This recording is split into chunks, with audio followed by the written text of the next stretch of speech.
बिस्मिल्लाहिर्रहमानिर्रहीम। Last time जो हमने टॉपिक पढ़ा फ़िज़िक्स का फर्स्ट, वो था हमारा इंट्रोडक्शन। फ़िज़िक्स की डेफिनेशन हमने वहाँ पे पढ़ी। आगे हम मूव करेंगे। आज जो हमारा टॉपिक है वो है फ़िज़िकल क्वांटिटीज़। फ़िज़िकल क्वांटिटीज़ किसे कहते हैं? Those quantities which are countable और मेजरेबल। ऐसी क्वांटिटीज़ जिसे आप मेजर कर सकते हो या काउंट कर सकते हो, फ़िज़िकल क्वांटिटीज़ कहते हैं। फ़िज़िकल क्वांटिटीज़ ऐसी क्वांटिटीज़ को कहते हैं जिन्हें आप मेजर कर सकते हो। फॉर एग्ज़ाम्पल देखिए, अगर कोई आपसे कहता है, या देखिए हम फॉर एग्ज़ाम्पल एक बात कर देंगे, मेरे पेट में दर्द हो रहा है, या हम कहते हैं हमारे पेट में दर्द हो रहा है, तो कितना दर्द हो रहा है हम कभी ये मेजर नहीं कर सकते। इसका कोई स्केल नहीं है, मेजरिंग स्केल नहीं है इस दर्द का। या सर में दर्द हो रहा है, उसका भी कोई मेजरिंग स्केल नहीं है। कितना दर्द हो रहा है भाई, 1 किलो, 2 किलो, 3 किलो, कोई इसकी हमारे पास मेजरिंग स्केल नहीं है। तो ऐसी क्वांटिटीज़ फ़िज़िकल क्वांटिटीज़ नहीं कहलाती। बट इसी के अल्टरनेट अगर हम बोलेंगे हमें बुखार हो रहा है, तो उसको हम मेजर कर सकते हैं थर्मामीटर के मदद से। जिस तरह 101, 102 या 900 या आपका टेम्परेचर, तो टेम्परेचर मेजर किया जा सकता है, तो वो आपके पास फ़िज़िकल क्वांटिटीज़ में आ जाती हैं। ये इसका इंट्रो था। Physical quantities are those quantities which are measurable. जो कि मेजरेबल हों, उन क्वांटिटीज़ को हम फिजिकल क्वांटिटीज़ कहते हैं। इनकी 2 टाइप्स है, एक होती है फंडामेंटल क्वांटिटीज़ और एक होती हैं ड्राइव क्वांटिटीज़। फंडामेंटल क्वांटिटीज़ उन क्वांटिटीज़ को कहते हैं जो किसी के ऊपर डिपेंड ना हो। बेसिक क्वांटिटीज़ को हम फंडामेंटल क्वांटिटीज़ कहते हैं, जबकि ड्राइव खुद बता रहा है कि वो क्वांटिटीज़ जो ड्राइव्ड होके बनती हों, 2 या 2 से ज़्यादा फंडामेंटल क्वांटिटीज़ को ड्राइव करके जब कोई नई क्वांटिटीज़ हम बनाते हैं, जब कोई नई क्वांटिटी बनाते हैं, तो उस क्वांटिटी को हम ड्राइव क्वांटिटी कहते हैं। फंडामेंटल क्वांटिटीज़ की एग्जांपल्स के अंदर आपके पास टाइम आ जाता है, किसी के ऊपर डिपेंडेंट नहीं है। लेंथ आ गई, किसी के ऊपर डिपेंडेंट नहीं है। मास है, इलेक्ट्रिक करंट है, अमाउंट ऑफ सब्सटेंस है। टाइम का यूनिट सेकंड होता है, लेंथ का मीटर है, मास का केजी, इलेक्ट्रिक करंट का एम्पेयर, अमाउंट ऑफ सब्सटेंस का मोल। ये कुछ एग्जांपल्स थी फंडामेंटल क्वांटिटीज़ की। अब आइए ड्राइव क्वांटिटीज़ की तरफ। तो ड्राइव क्वांटिटीज़ में आपके पास स्पीड है, v से हम रिप्रेजेंट करते हैं। एक्सेलरेशन है, a से रिप्रेजेंट करते हैं। वॉल्यूम v, फोर्स को f से, वर्क को जूल से। ये सारी ड्राइव क्वांटिटीज़ हैं। स्पीड का यूनिट होता है मीटर पर सेकंड। देखिए स्पीड जो है वो मीटर यानी लेंथ और टाइम दोनों से मिलके बनी है, दैट्स वाई ये ड्राइव क्वांटिटीज़ है। Acceleration metre per second square, volume metre cube से, फोर्स न्यूटन से, और वर्क का यूनिट जूल है। तो ड्राइव क्वांटिटीज़ और फंडामेंटल क्वांटिटीज़ की डेफिनेशन और उनकी एग्जांपल्स ये इसी तरह आती है। इनके डिफरेंशिएट भी आते हैं, नोट्स में आपको प्रोवाइड कर दिए गए। इसके बाद अगला टॉपिक, फिजिकल क्वांटिटीज़ के बाद हमारा है मेजरिंग इंस्ट्रूमेंट, जो आज हमने डिस्कस करना है। Next topic measuring instrument. Physics में यूज़ होने वाले डिफरेंट क्वांटिटीज़ को मेजर करने के लिए, डिफरेंट चीज़ों को मेजर करने के लिए जो इंस्ट्रूमेंट हम यूज़ करते हैं, या लैब में भी जो हम यूज़ करेंगे, उनका हम इंट्रो आपको करवाते हैं, उनके नाम बताते हैं। सबसे पहले वर्नियर कैलिपर है आपके पास, फिर है स्क्रू गेज, फिर है स्टॉप वॉच, फिर फिजिकल बैलेंस, और फिर है आपके पास measuring cylinder. Vernier calliper. Vernier calliper क्या है? Vernier calliper is a device that measure the inner diameter, outer diameter and depth, और किसी भी चीज़ की गहराई। ये 3 तरह की मेजरमेंट्स मालूम करने के लिए हम वर्नियर कैलिपर का इस्तेमाल करते हैं। वर्नियर कैलिपर किसी भी चीज़ का आउटर डायमीटर, इनर डायमीटर और डेप्थ यानी कि गहराई मालूम करने के लिए यूज़ किया जाता है।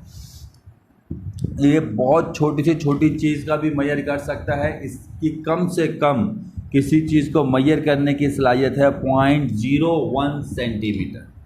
0.01 सेंटीमीटर ये है इसका लीस्ट काउंट। ये है इसका लीस्ट काउंट। लीस्ट काउंट किसे कहते हैं, आइए इसको भी डिस्कस करें। लीस्ट काउंट किसी भी इंस्ट्रूमेंट का वो छोटे से छोटी मेजरमेंट करने की कैपेबिलिटी जो कोई भी इंस्ट्रूमेंट करता हो उसे हम क्या कहते हैं, उस इंस्ट्रूमेंट का लीस्ट काउंट कहते हैं।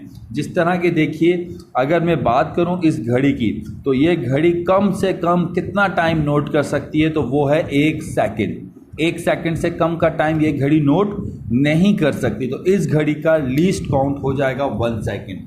तो वर्नियर कैलिपर जो है वो छोटी से छोटी, कम से कम 0.01 सेंटीमीटर की चीज़ का डायामीटर या फिर डेप्थ मालूम कर सकती है। इसी तरह माइक्रोमीटर स्क्रू गेज है। माइक्रोमीटर स्क्रू गेज की जो लीस्ट काउंट है वो है 0.001। ये भी किसी भी चीज़ का आउटर डायमीटर फाइंड करने के लिए यूज़ किया जाता है। माइक्रोमीटर स्क्रू गेज कहते हैं इसलिए क्योंकि ये वर्नियर कैलिपर से भी छोटी चीज़ को मेजर कर सकता है। इसके बाद आपके पास है स्टॉप वॉच। इन दोनों का मैं आपको फिजिकली इनकी पेयरेंस भी आपको करवाता हूँ, वर्नियर कैलिपर भी दिखाता हूँ, स्क्रू गेज भी। उसके बाद है स्टॉप वॉच। स्टॉप वॉच आपके पास टाइम नोट करने के लिए यूज़ किया जाता है। किसी भी एक्सपेरिमेंट का टाइम इंटरवल मेजर करने के लिए स्टॉप वॉच का इस्तेमाल करते हैं। Physical balance. फिज़िकल बैलेंस जो है ये मास ऑफ एन ऑब्जेक्ट मालूम करने के लिए यूज़ किया जाता है। किसी भी चीज़ ऑब्जेक्ट का मास मालूम करने के लिए आप लोगों ने 9th में केमिस्ट्री में भी यूज़ किया होगा फिज़िकल बैलेंस का इस्तेमाल।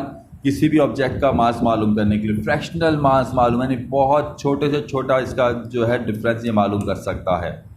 इसके बाद आपके पास है मेजरिंग सिलेंडर। मेजरिंग सिलेंडर क्या है?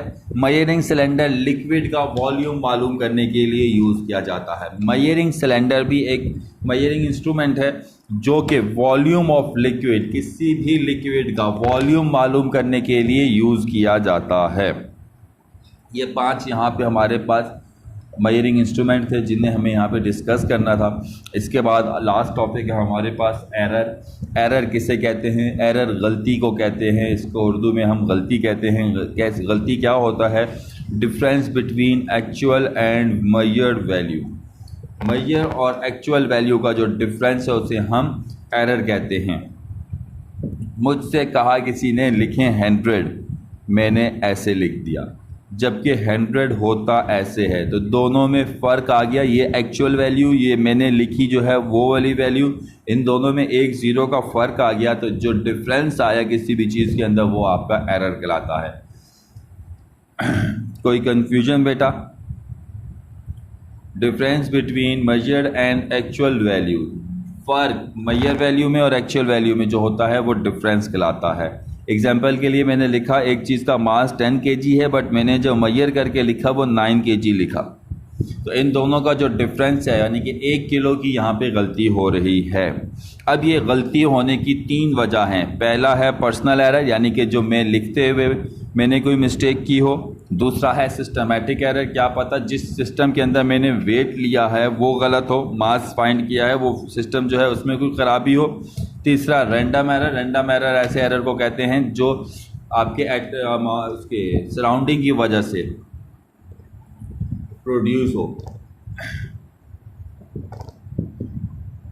ये एक्सपेरिमेंटल कंडीशंस की वजह से भी हो सकता है। जैसा कि देखिए, अगर मैं किसी चीज़ का मेल्टिंग या बॉइलिंग पॉइंट फाइंड करना चाह रहा हूँ तो सर्दियों में और सख्त गर्मियों में ये दोनों कभी भी सेम नहीं आएंगे। इनकी वैल्यूज़, इनका रिज़ल्ट चेंज आएगा। बिल्कुल इसी तरह अगर मैं मास फाइंड कर रहा हूँ, मैं वेट फाइंड कर रहा हूँ, तो यहाँ पे वेट कुछ होगा, लेकिन मैं अगर वही वेट जाके चांद के ऊपर मालूम करूँगा तो ज़ाहिरी बात है उसके अंदर फ़र्क आ जाएगा, और वो फ़र्क सिर्फ एक्सपेरिमेंटल कंडीशंस की वजह से होता है। तो ऐसे एरर को हम रैंडम एरर कहते हैं। ऐसे एरर को जो एक्सपेरिमेंटल कंडीशंस की वजह से हो उसको हम रैंडम एरर कहते हैं। ये हमारा आज का लास्ट टॉपिक था। अल्लाह हाफिज़। अगले चैप्टर के साथ अगली क्लास में मुलाकात करते हैं। कोई भी मसला हो बेटा कमेंट्स में जाके आप सवाल कर सकते हैं और आपको इंशाल्लाह हर सवाल का जवाब मिलेगा।